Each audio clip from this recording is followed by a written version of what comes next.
Your honour, नाखून से खरोंच, खरोंच में विष और विष के कारण मृत्यु, ये बात मुझे जरा बेतुकी लगी।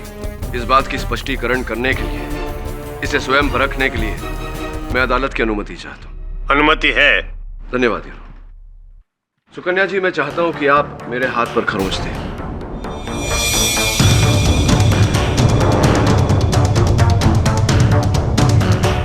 मिस्टर पाठक, क्या कर रहे हो ये? मिस्टर पाठक, आप समझ रहे ना आप क्या करने वाले? पूरी तरह से समझ रहा हूं शुक्ला जी। तो प्रतिपक्ष हो, इतना तो विश्वास मुझे अपने मुवक्किल पर होगा ही। योर ऑनर, आप चिंता न करें, चिंता मत करिए, ये करना आवश्यक है। खरोंच दीजिए।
ये देखिए कलेक्टर साहब, और रणधीर सिंह जी कहलवाए हैं कि ये तो बस पेशगी मात्र है, अगर कहें तो अगले महीने और भिजवा दें।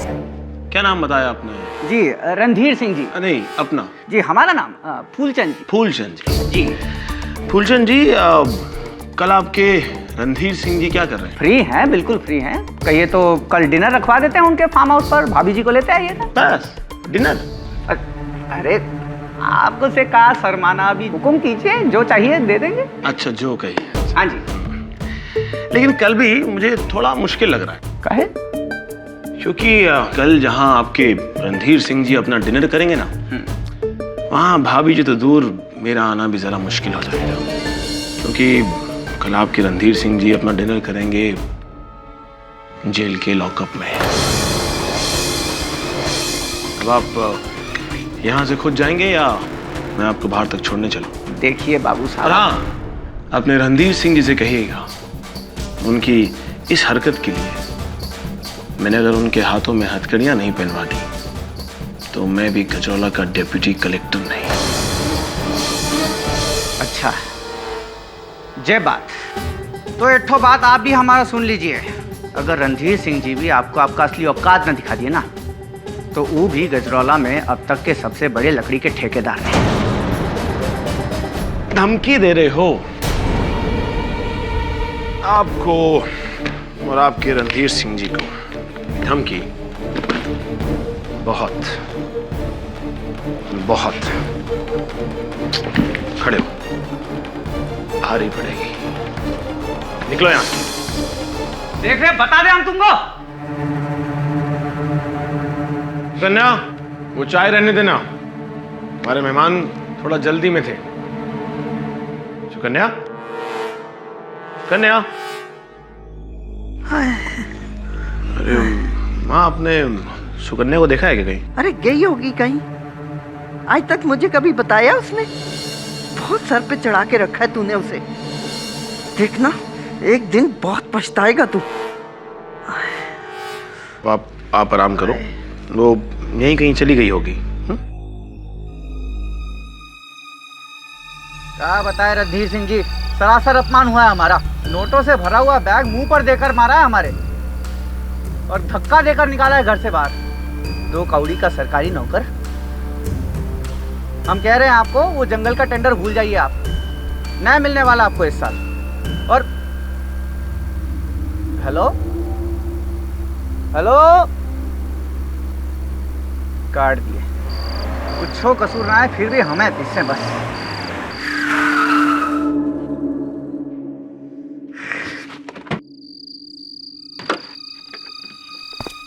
दिन खराब है आज। वो कलेक्टर, ये पत्थर, क्या और दिखाओगे भगवान?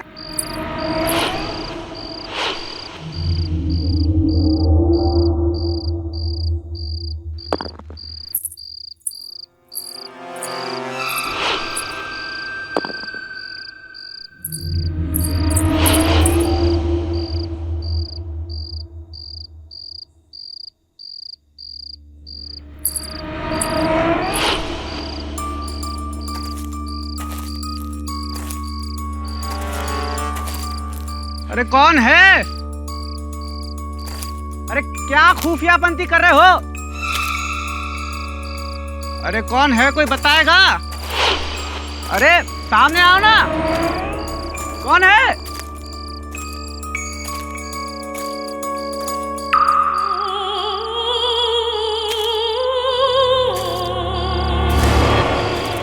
अरे कौन है?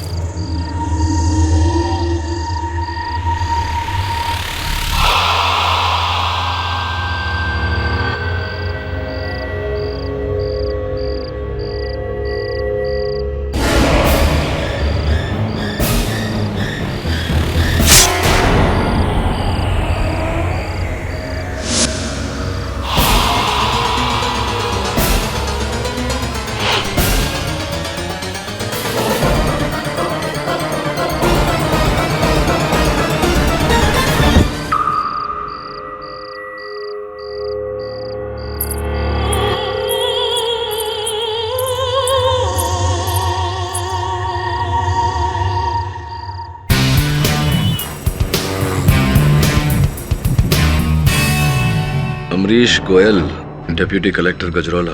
कहिए यहाँ कैसे आना हो? आज बस 2 महीने पहले मेरी वहाँ पोस्टिंग हुई थी। जब से मैं वहाँ गया हूँ तब से वहाँ के भ्रष्टाचार से ठीक तरह से लड़ भी नहीं पा रहा था कि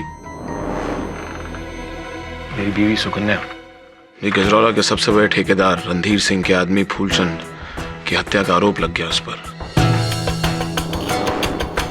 यहाँ से तो जान पड़ता है कि आपकी पत्नी एक गृहिणी है। हत्या का आरोप, हत्या कैसे की गई है? हथियार क्या था? मिस्टर केडी, ना ही कोई हथियार था और ना ही कोई औजार। हत्या की बजाय नाखूनों के वार बता रहे हैं। नाखून?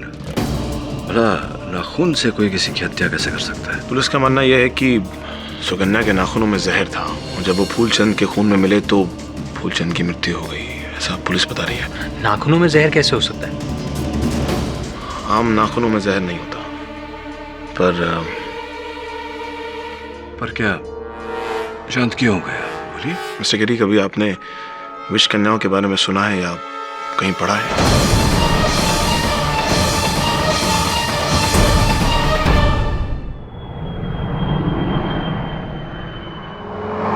विष कन्याओं के बारे में एक बहुत पुरातन कहानी है।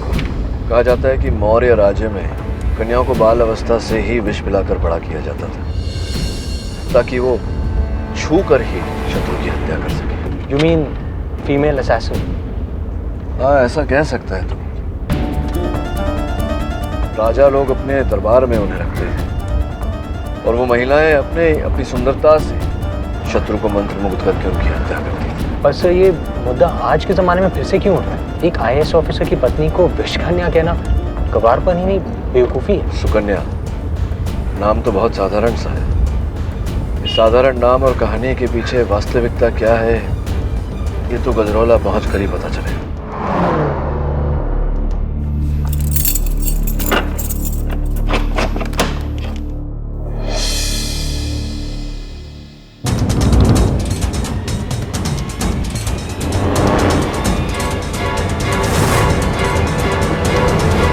मेरा नाम केडी पाठक है, आपका वकील हूं मैं।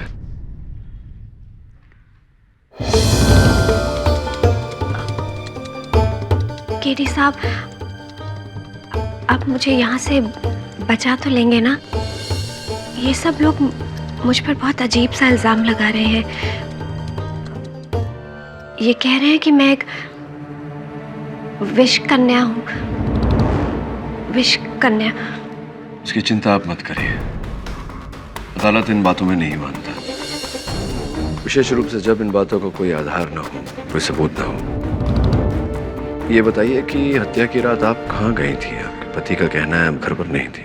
जी वो हमारे घर के पीछे जो जंगल का रास्ता है, मैं वहीं गई थी तुलसी के पत्ते लाने के लिए।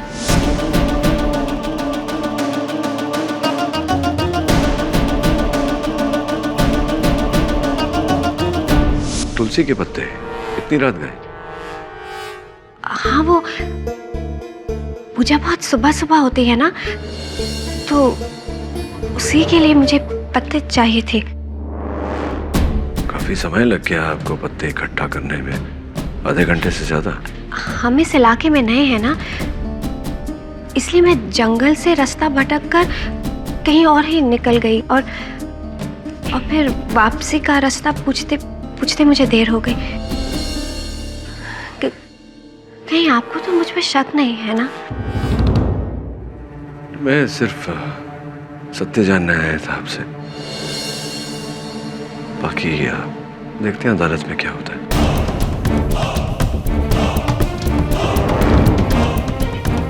2 महीने की शादी और फिर ये बर्बादी, सुनकर बहुत अफसोस हुआ। विश कन्या।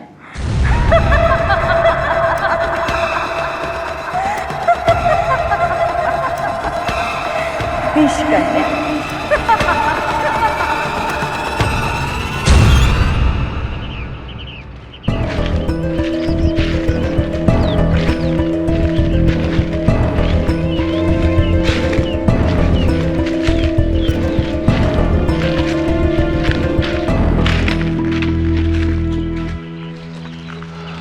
तो हवलदार साहब, यही वो जगह है जहाँ फूलचंद की लाश मिली।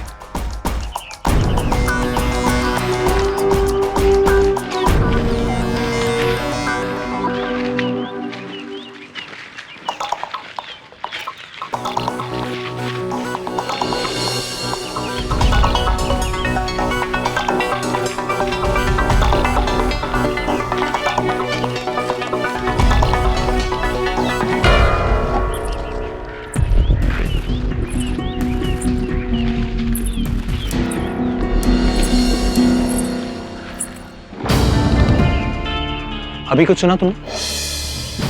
खनकने की आवाज।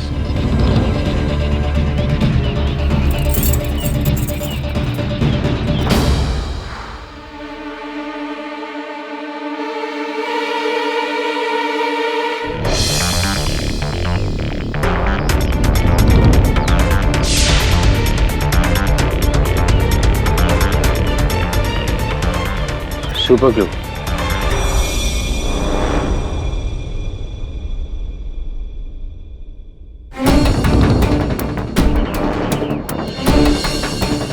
प्रिया थिएटर। यहाँ प्रिया थिएटर है क्या? जिस दिन फूलचंद की मौत हुई उसी शाम का टिकट है। कोई ये फिल्म देखकर यहाँ से गुजरा था। प्रिया थिएटर पास में ही है क्या? हवलदार साहब बोलते बहुत हैं।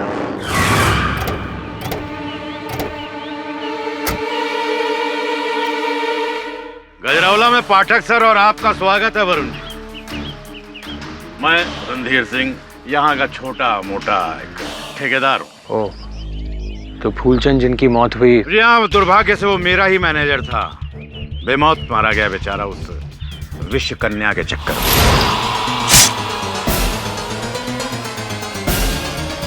ये विश्व कन्या वाली बात समझ में नहीं आई। कल जब अदालत में प्रोसिक्यूशन की दलीलें होंगी तब समझ लीजिएगा। फिलहाल तो मैं आपको ये बता देना चाहता हूँ कि वो लड़की तो केवल हथियार है, असली हत्यारा तो उसका पति है, जिसने मेरे आदमी के पीछे भेजा था अपनी पत्नी को उसे मारने के लिए। आपका वो डिप्टी कलेक्टर अमरीश गोयल। देखने में बहुत सीधा साधा है वो, पर असल में वो टेढ़ा आदमी है। मैं आपको ये चेतावनी देना चाहता हूँ कि आप उससे बच के रहिएगा। अभी चलता हूँ। और हाँ, जाते जाते एक मशवरा और देना चाहूंगा। वापस लौट जाइए मुंबई, वरना उस पति पत्नी के लपेटे में आ जाएंगे आप लोग भी।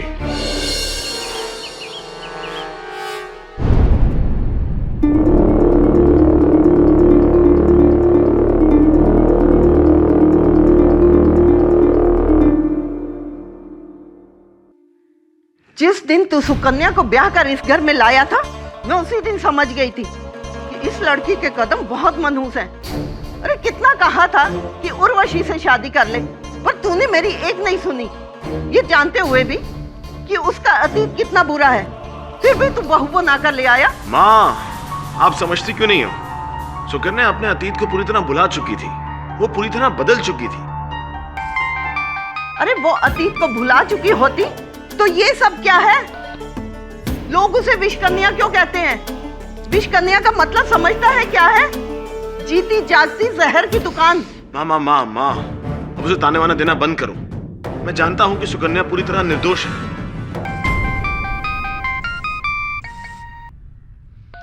मैं तुम्हें थोड़ी देर में फोन करता हूँ। ओके।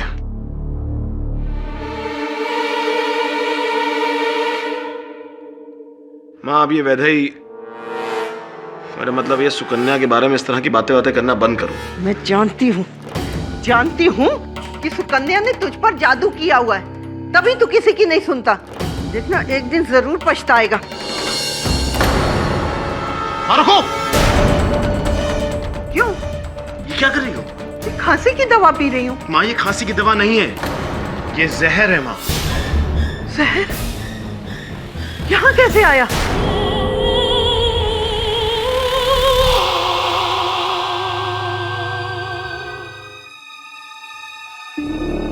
सुकन्या, प्रकाश तुम? सुकन्या, ये सब क्या हो गया?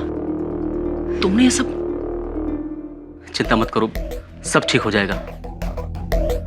मैं आ गया हूं ना, मैं हूं तुम्हारे साथ, ठीक है?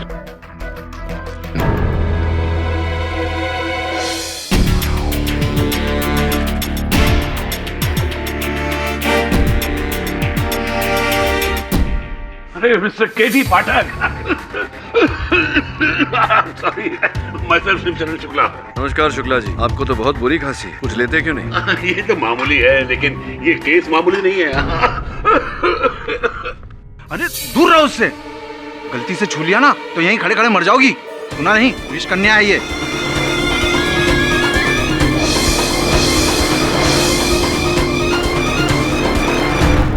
माय लॉर्ड, मैं सॉरी,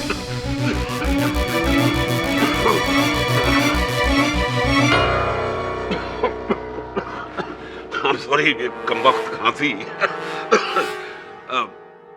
माय लॉर्ड, हम लोग सीधे पॉइंट पर आते हैं। 3 दिसंबर की रात 10:30 बजे कृपालाल फूलचंद जी अपनी गाड़ी में गजराला गांव के जंगलों से गुजर रहे कि अचानक उनकी गाड़ी के सामने एक पत्थर आ गया और वो जैसे उस पत्थर को हटाने के लिए अपनी गाड़ी से बाहर निकले तो ये औरत सुकन्या गोयल उन पर टूट पड़ी और उनके हाथ पर अपने नाखूनों से खरोंच मार दी। ये देख।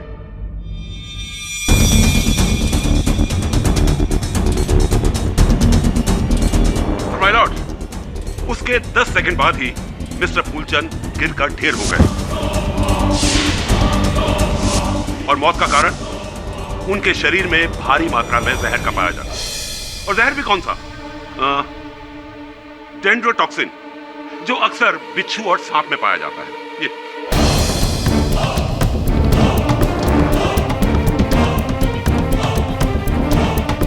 और ये जहर मिस्टर फूलचंद के शरीर में प्रवेश हुआ इन्हीं खरोंचों की वजह से।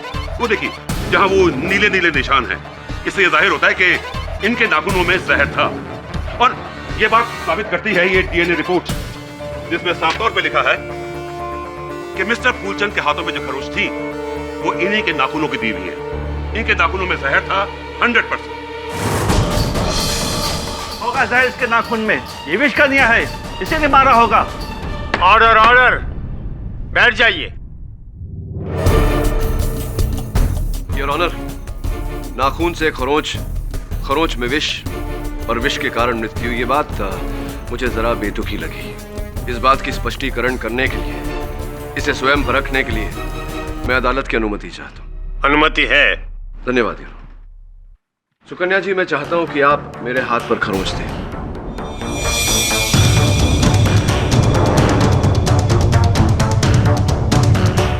मिस्टर पाठक, क्या कर रहे हो ये? मिस्टर पाठक, आप समझ रहे हैं ना आप क्या करने वाले?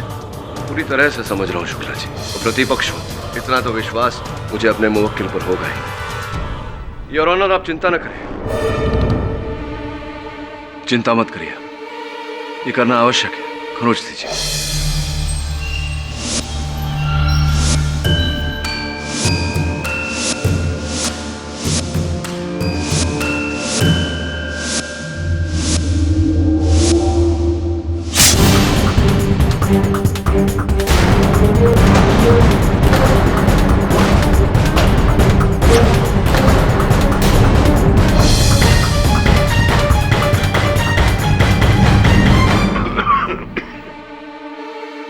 जरा बीतते हुए समय पर ध्यान देंगे Shukla ji. 5 second, 10 second,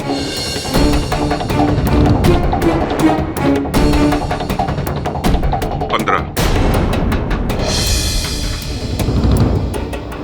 20, 25, 30, 25, 30। Your honour, मुझे अपने आप पर कोई विष का, वो क्या कहा था आपने, डेंड्रोटॉक्सिन, ऐसे कोई पदार्थ का असर होता हुआ महसूस नहीं कर पा रहा हूँ मैं। बस हल्की सी जलन है हाथों में और कुछ नहीं। वो इसलिए क्योंकि इसने अपने नाखून अभी जहर में डुबोए नहीं है। तब डुबोए थे? 100%। देखा था आपने? ये विष कन्या है, इच्छा के अनुसार अपना जहर उगलती है, इसलिए अदालत में अपना असली रूप नहीं दिखा रही है। Order, order. अगर कोई और अदालत में बीच में बोला तो उसे बाहर कर दिया जाएगा। योर ऑनर, मैं इस विषैले विषय की ओर नहीं जाना चाह रहा था, परंतु यहाँ अदालत में हर कोई विष कन्या कहकर इन्हें बुला रहा है। मैं अनुरोध करता हूँ अदालत से कि आप यहाँ उपस्थित हर एक व्यक्ति को सावधान करें कि ऐसे अंधविश्वास में मानना न केवल हानिकारक है बल्कि संविधान के विरुद्ध भी। पाठक जी, असल में क्या है कि अंधविश्वास में भी विश्वास जुड़ा होता है, और इन लोगों का इस औरत को विष कन्या मानने में विश्वास करना इसके अतीत से जुड़ा है।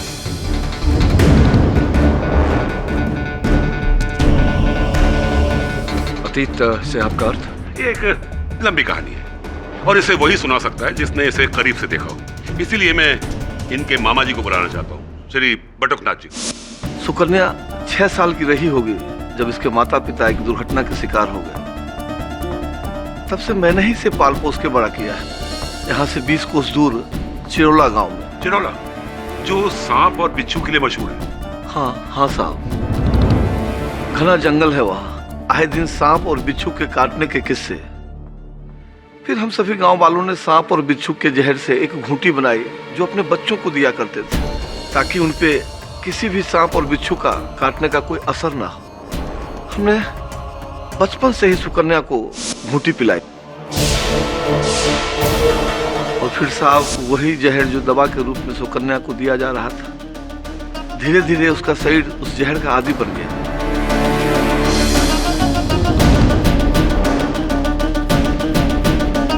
और जैसे ही वो बड़ी हुई, उस जहर का असर खत्म होता चला गया। मुझे याद है एक दिन जब वो कॉलेज से लौट रही थी तो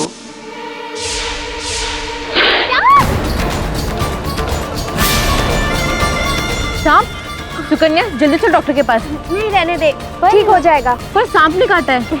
मैंने कहा ना कुछ नहीं होगा, इस जहर का मुझ पर कोई असर नहीं होता, ठीक हो जाएगा। चल।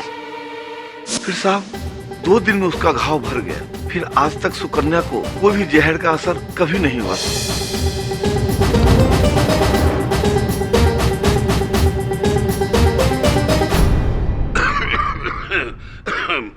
माय लॉर्ड, इस बात को साबित करने के लिए मैं अदालत से दरख्वास्त करूंगा कि एक बिच्छू मंगवाया जाए जो इन्हें डंक मारेगा।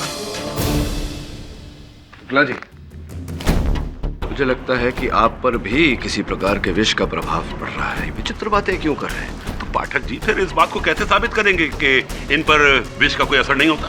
नहीं, लेकिन इसे साबित करने की आवश्यकता क्या है शुक्ला जी? योर ऑनर, सुकन्या जी की ये अवस्था कोई नई बात नहीं है। विज्ञान में इसे मित्रिदिज्म कहते हैं। जहां व्यक्ति नियमित रूप से नियमित समय पर नियमित मात्रा में विष का स्वयं सेवन करता है ताकि बाहरी विष का उसके शरीर पर प्रभाव न पड़े। जू और वाइल्ड लाइफ सैंक्चुरीज में शुक्ला जी अक्सर वहां के कर्मचारी इस विधि का प्रयोग करते हैं। मिस्टर शुक्ला, आप हमें और उस बिच्छू को दोनों को बख्श दें। मैं ये सब कुछ अदालत में नहीं होने दूंगा। बटुकनाथ जी, आप मुझे कृपया बताइए कि सुकन्या जी की के अतीत की इस अवस्था का फूलचंद जी के हत्या से उनकी मृत्यु से संबंध क्या है? आप समझ नहीं रहे हो साहब कि सालों साल इसके शरीर में जहर जाने से इसकी सोच भी जहरीली हो गई और फिर ये गलत लोगों के संगत में रहने लगी। ये मैं क्या सुन रहा हूँ सुकन्या? अरे तू दलवी भाई के साथ काम करती है, पता है तुझे कितना बड़ा गुंडा है वो? ओहो मामा जी, आप तो बेकार में ही परेशान हो रहे हैं। मैं उनके यहाँ सब हिसाब किताब ही तो देखती हूँ और इसके लिए मुझे पैसे भी तो अच्छे मिल जाते हैं और फिर उनके वहाँ काम करने से मुझे कोई परेशान भी नहीं करता। पागल हो गई है तू। तुझे पता है कि वो पैसे के लिए दूसरे की जान भी लेता है और तू उसके साथ काम करेगी? मामा जी आप भी ना। 2 सालों तक सुकन्या दलवी के गिरोह के संगत में रही और उसके इशारे पे चलने लगी।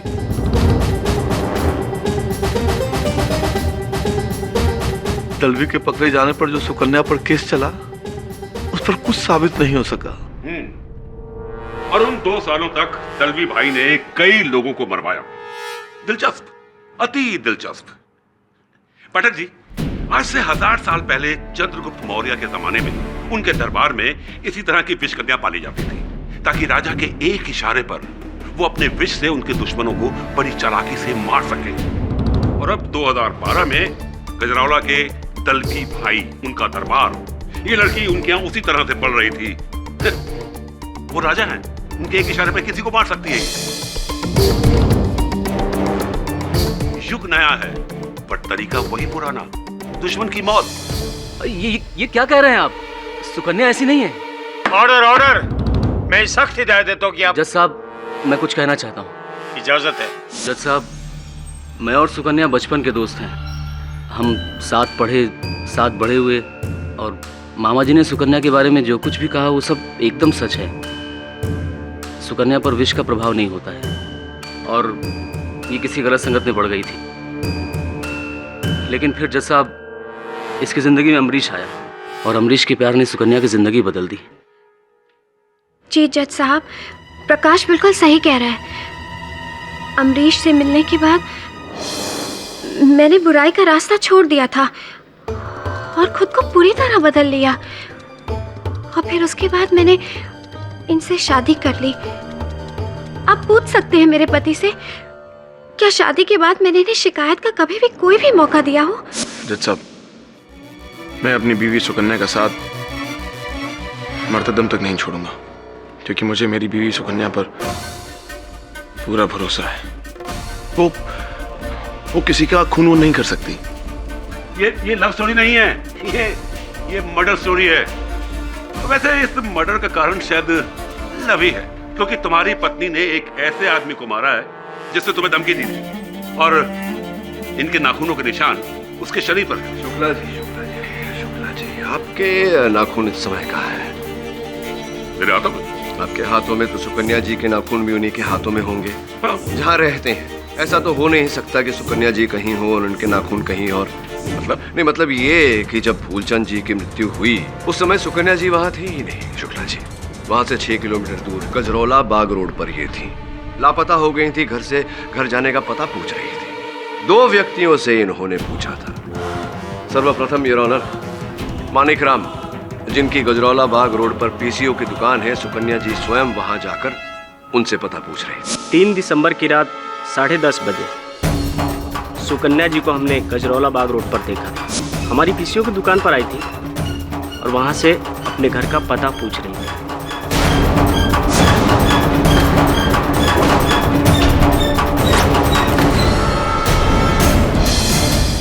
उसके बाद योर ऑनर, कुछ ही दूर आगे बढ़ने के बाद इन्होंने एक रिक्शा वाले बबलू पांडे से अपने घर का पता पूछा।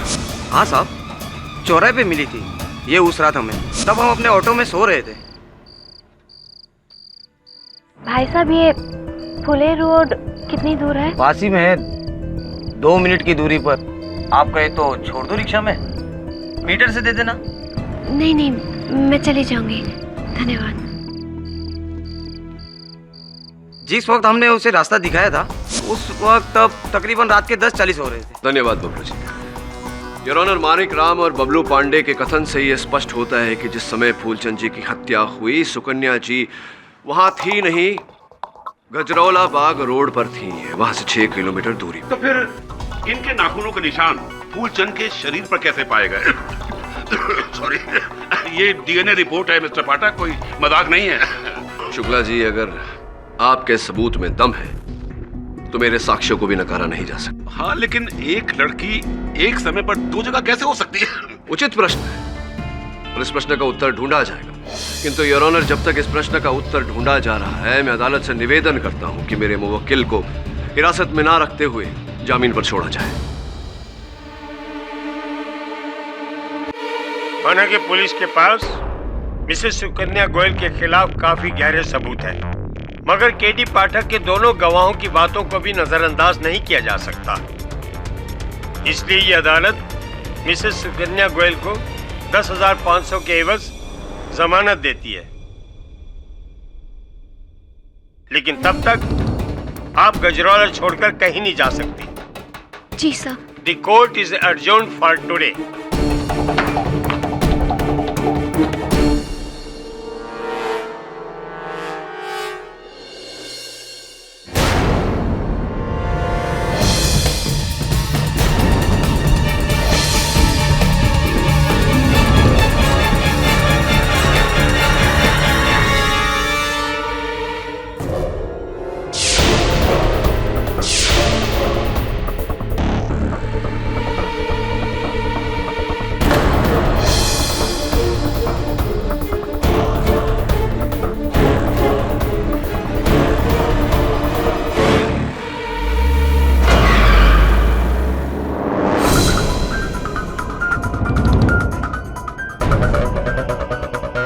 नमस्कार पाठक जी।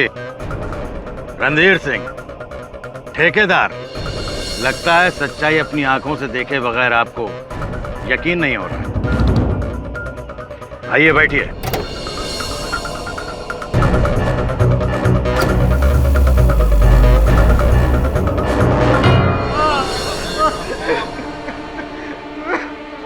बता।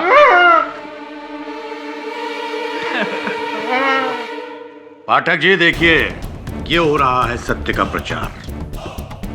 जी हाँ भाई, बोले कुछ। हाँ बॉस, बोल रहा है बिल्कुल पोपट की तरह। ये बोल रहे कौन? साहब हमें माफ कर दो साहब। हमने अदालत में झूठी गवाही दी थी कि उस रात सुकन्या जी को हमने गजरौला बाग रोड पर देखा था। हम तो उन्हें पहली बार देख रहे हैं। ये झूठ कहने के लिए हमें अच्छे पैसे मिले। तुम लोगों को झूठी गवाही देने के लिए पैसे किसने दिए थे? ड्यूटी कलेक्टर अमरीश गोयल, सुकन्या जी के पति।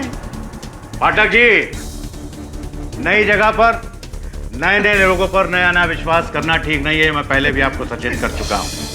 ये दोनों पति पत्नी किसी भी जहरीले सांप बिच्छुओं से कम खतरनाक नहीं है। दोनों मिले हुए हैं। सुकन्या पहले दलवी जी के लिए काम करती थी और अब ये अमरीश गोयल के लिए काम कर रही है। इस विष कन्या ने अपना मालिक बदला है, अपना चोला नहीं बदला है। क्या पाठक जी, आपने भी इस शिकारी को जंगल में अकेला छोड़ रखा शिकार करने के लिए। समझ लीजिए कि अब किसी की खैर नहीं है।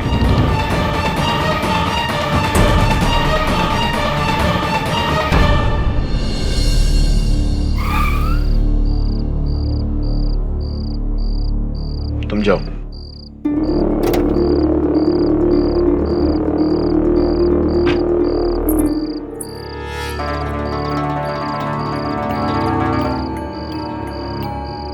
हाँ बताइए, बोलो।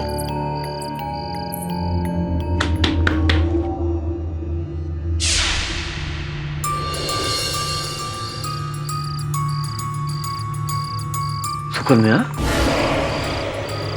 बेटा तू इतनी रात को?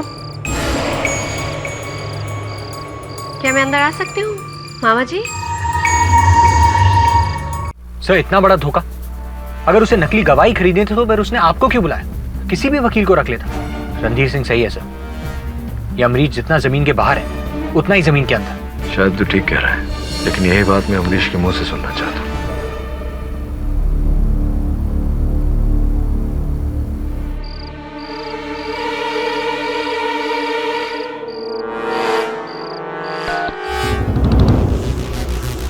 फोन काट दिया।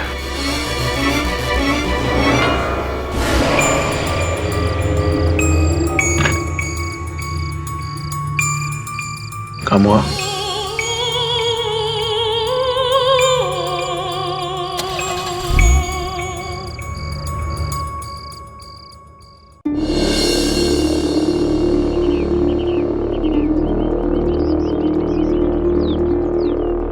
सर, मैं सुकन्या के मामा बटुकनाथ के घर आ गया हूँ जी। अब उनसे ही सुकन्या और अमरीश के बारे में पता चल सकेगा। मैं फोन करता हूँ।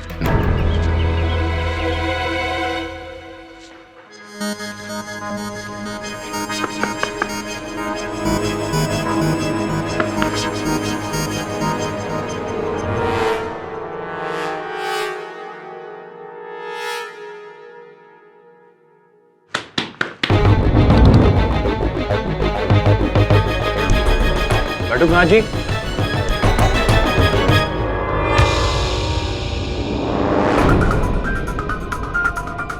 बटुकनाथ जी,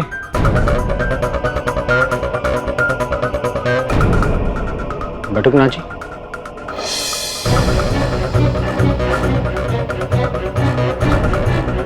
बटुकनाथ जी।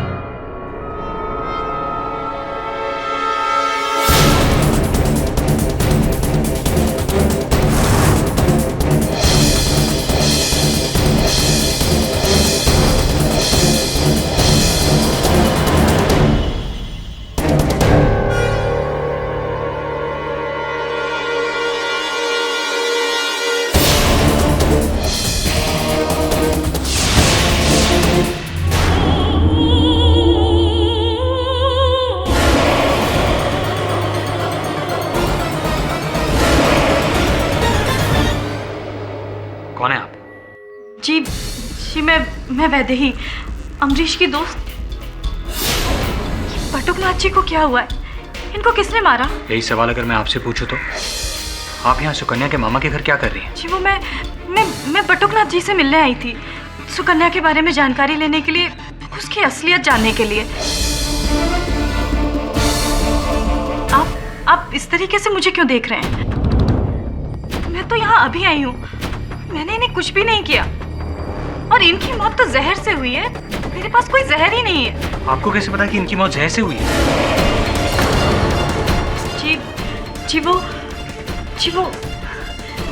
बस मैंने ऐसे ही सोचा कि सुकन्या ने ही जान ली है अपने मामा की, क्योंकि इन्होंने कोर्ट में उसके खिलाफ गवाही दी थी और इसलिए सुकन्या ने अपने विष से उनकी जान ले ली।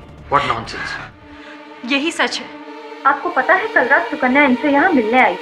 किस लिए? बदला लेने के लिए। आप लोगों को ये क्यों नहीं समझ में आता कि आपके मिस्टर पाठक ने एक विष कन्या का केस अपने हाथ में लिया है? मिस्टर पाठक अगर सुकन्या को बेल नहीं दिलाते तो आज ये आदमी यहाँ जिंदा होता। आप चाहे तो अमरीश से पूछ सकते हैं, वो खुद सुकन्या को यहाँ लेकर आया था।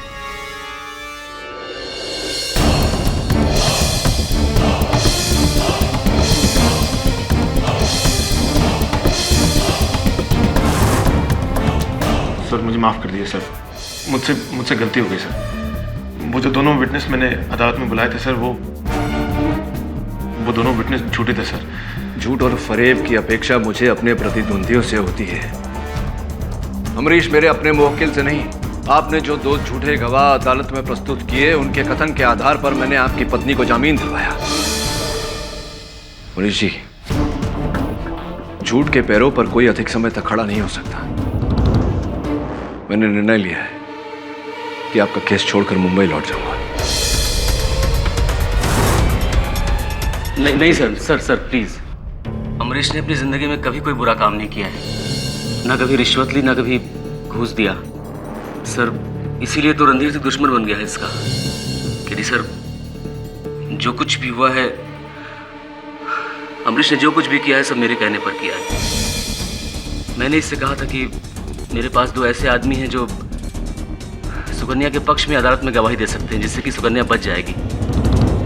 सर, सारा कसूर मेरा है, अमरीश ने कुछ नहीं किया। अमरीश ने तो बस कसूर किसी का भी हो, इस बात का प्रभाव इस केस पर पड़ चुका है। अब अदालत कभी नहीं मानेगी कि सुकन्या घटनास्थल पर नहीं थी। कल रात आप और सुकन्या उनके मामा बटुकनाथ जी के यहाँ से थे। हाँ, उसी बिना पे तो फिर एक बार पुलिस ने सुकन्या को गिरफ्तार कर लिया, लेकिन वो वहां से उनसे बात करने के लिए गई थी, किसी का खून करने के लिए नहीं। हाँ सर, और मारती भी तो कैसे? पुलिस का कहना है कि बटुकनाथ जी की हत्या उन्हीं नाखून से हुई है। बस डीएनए रिपोर्ट की प्रतीक्षा है। मुझे अचंभा नहीं होगा अगर वो रिपोर्ट सुकन्या से मेल खा गई तो। जो भी हो, ये आप जाने, आपका नया वकील जाने।